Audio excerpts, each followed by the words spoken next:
Salve, salve família. Eu sou o Igor, aqui do meu lado está o Monark. E, bom, hoje assim, antes da gente começar aqui a conversa com o André, na verdade, a gente precisa explicar aqui como é que vai ser o futuro dos estúdios Flow, tá? Bom, todo mundo sabe o que aconteceu aí, todo mundo viu a nota, todo mundo tá a par do que está acontecendo, tá em tudo quanto é portal de notícia e tudo mais. Bom, eu preciso, na verdade, reafirmar para vocês que o Monark realmente está sendo desligado dos estúdios Flow. Vocês sabem que ele era sócio aqui meu sócio, na verdade, de 50% do Flow. Então a gente tinha meio a meio. E o que vai acontecer aqui é que eu vou comprar a metade dele até para ele ter uma.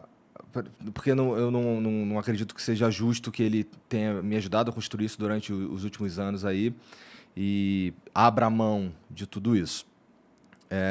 Isso vai acontecer de forma. Assim, existem os trâmites legais, né? Os advogados, os contadores lá precisam retificar as coisas na empresa, tudo mais.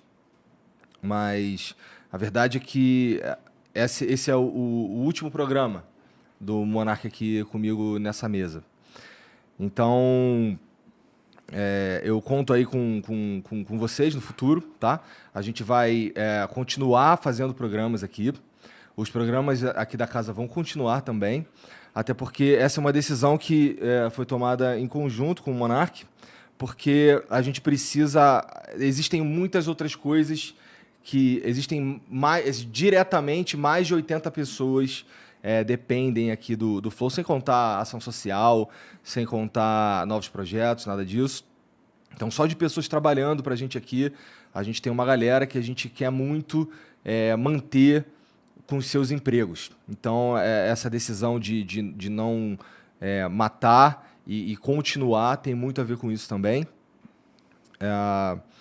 E foi uma coisa que a gente meio que decidiu, a gente percebeu o que se tornou tudo isso, a gente entendeu a gravidade do problema, a gente realmente se incomodou com o problema, tá?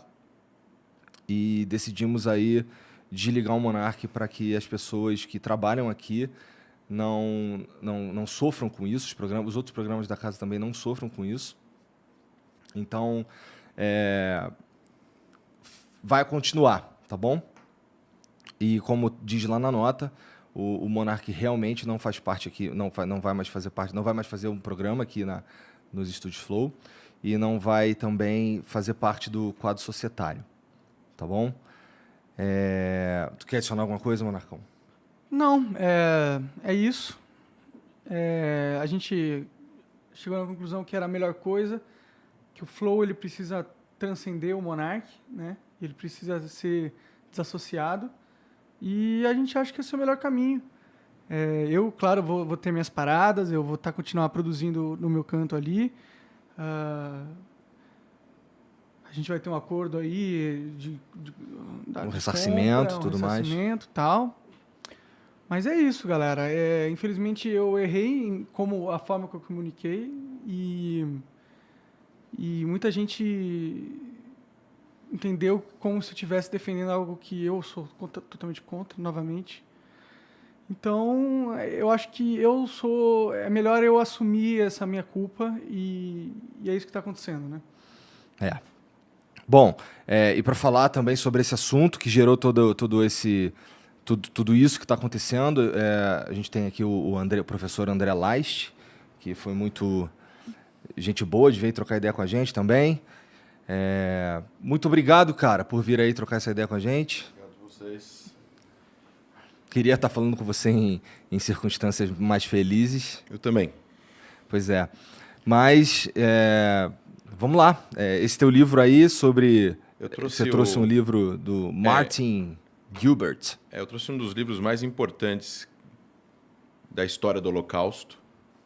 É uma história dos judeus da Europa, mas, assim, antes de mais nada, eu queria dizer que o nazismo não perseguiu só judeus. O Holocausto e a especificidade dele aconteceu com os judeus. câmaras de gás, 1,5 milhão de mortos de crianças e tudo mais. É o que o Museu do Holocausto em Jerusalém fala, da especificidade dessa perseguição com os judeus. Mas o nazismo perseguiu negros, perseguiu ciganos, perseguiu deficientes, perseguiu gays, homossexuais. E eu acho que, humildemente, eu me coloco aqui também representando essas populações, não só como judeu, porque eu acho que a gente não pode normalizar o mal. E o mundo não é uma utopia de palavras que vão ser apenas escutadas. O mundo é feito de palavras e ações e reações. E o mundo foi, até pouco tempo atrás, um lugar muito ruim para muitas pessoas. E eu acho que o que a gente está vivendo hoje em dia com a modernidade, com a educação, com o acesso à informação e à ciência e à história, é que a gente pode construir um mundo melhor. E a gente precisa ter essas responsabilidades, que é escrever, contar, ensinar. E por isso eu trouxe esse livro, é um calhamaço de mais de 1000 páginas. É um livro que conta a história do Holocausto. Ele é comentado por várias autoridades do assunto. Talvez um dos livros mais importantes. É um livro para vocês. É um livro para os ouvintes, para os espectadores. Se quiserem comprar, está em português. Mas é um livro que acho que abre essa conversa. Tá. Cara, eu imagino que você tenha visto lá o trecho do que aconteceu e tudo mais. O que você tem para falar sobre aquilo? Eu vou, para falar sobre isso, fazer uma breve leitura de um comentário. Tá. Na verdade, de um comentário não. Na verdade, tem um texto que chama O Paradoxo da Intolerância, que ele aparece na obra A Sociedade Aberta e Seus Inimigos, do livro do Karl Popper.